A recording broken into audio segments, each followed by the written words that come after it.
I am a purebred horse, born around the year 1900 in a prestigious family.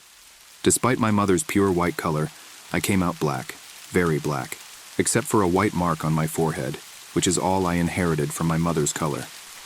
They named me White Star. My childhood was wonderful like a dream, if I could run freely with my mother, and because I grew up under the best farmer in the world, Mr. Gray. Mr. Gray trained me the best training. He taught me to bear the muzzle, pull a cart, and also carry a person on my back. I won't hide from you that I didn't like all of this at first, but over time I got used to it. In fact, I found pleasure in it, until the day came when Mr. Gray told me, "It's a shame for a horse like you to stay on the farm, so you will go live with Mr. Gordon's family."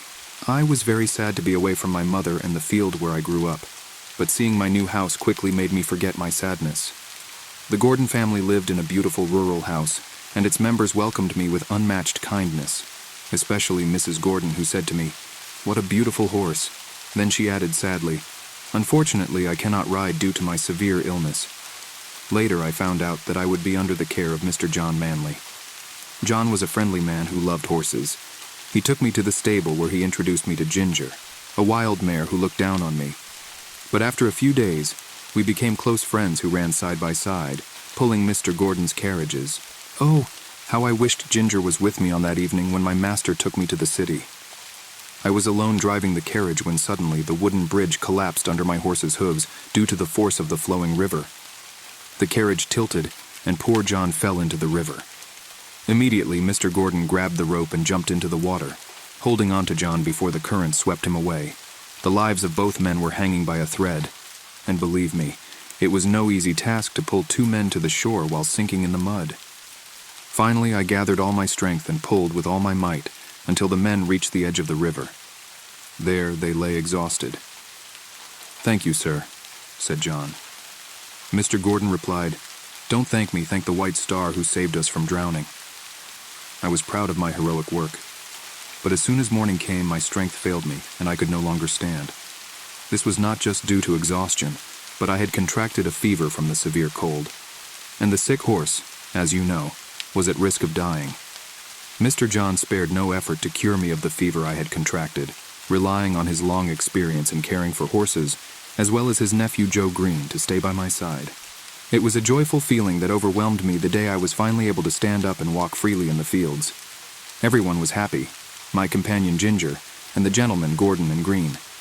The children were also happy, who were only concerned with their little white colt. Mr. Gordon said, "Now we must thank John, for he saved the life of our dear horse." John replied, "Thanks also to my nephew Joe, who helped me a lot. I am sure he will become a skilled horseman one day like no other." And soon there was another opportunity for John to prove his skill. A huge fire broke out in the stable one evening due to the negligence of one of the workers. As soon as the fire broke out, and before it spread, my companions Ginger and the white colt were able to escape from the stable. As for me, the flames surrounded me, and I dared not move. At that moment, a brilliant idea flashed through John's mind. He took off his handkerchief from around his neck and tied it around my eyes so that I would no longer see the tongues of fire, and thus he calmly led me out of the stable. Since that night, Joe and I have not been separated for a moment. However, one day, after the doctor examined Mrs. Gordon, he said to her, "The climate in this area is not suitable for you at all. If you want to heal completely, you must move to another area with less humidity." And so the Gordon family was forced to leave the area, after selling everything, including the horses. What a touching farewell.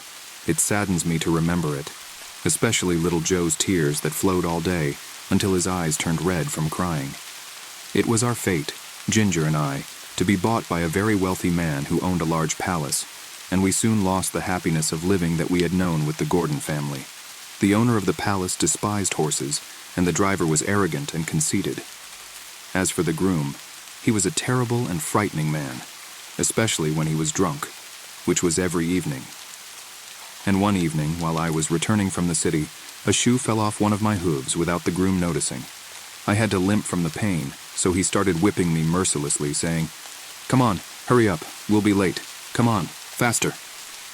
I summoned all my strength, carried my pain, and tried to go as fast as possible. But at the first slope, I stumbled and fell on my knees. Oh, what a disaster! My horse's legs broke down and my knees were injured and damaged beyond repair. After great effort, we finally arrived. The owner of the palace saw me and shouted angrily, "Go and sell it immediately. I don't want a lame horse in my stable. Take it from here." And so, Ginger and I parted ways. The horse dealer took me to the horse fair early in the morning. What a harsh and humiliating experience. The men examined me roughly, without respect or kindness, as if I were a lifeless machine. The thought of being bought by one of these rough men who have no pity in their hearts scared me. But luckily, they found my price to be high. Suddenly, a man approached me who was different from the others. He gently wiped my face and whispered in my ear, "Do you think we can understand each other, you and me?" I answered him with a soft nay, understanding his meaning, and he bought me immediately. Jerry Baker, the new owner, was not wealthy, but he made his living as a cab driver, transporting passengers in a horse-drawn carriage. Since his horse had died, he had to buy a new one to pull the carriage. I quickly got used to my new job among the people and the city noise. Mr. Baker was very kind and took care of me very well, just as he took care of his entire family every evening. Winter came with its cold winds and snow. However, Mr. Baker never stopped taking me to work even for a day. I worked hard despite the harsh weather, but the hardest thing was waiting for customers under the snow, although Mr. Jerry never forgot to cover me with a coat to keep me warm. However, he sat on the carriage, wrapped in a shabby coat, shivering from the cold. One morning, Mr. Jerry woke up with a cough that was cutting his chest.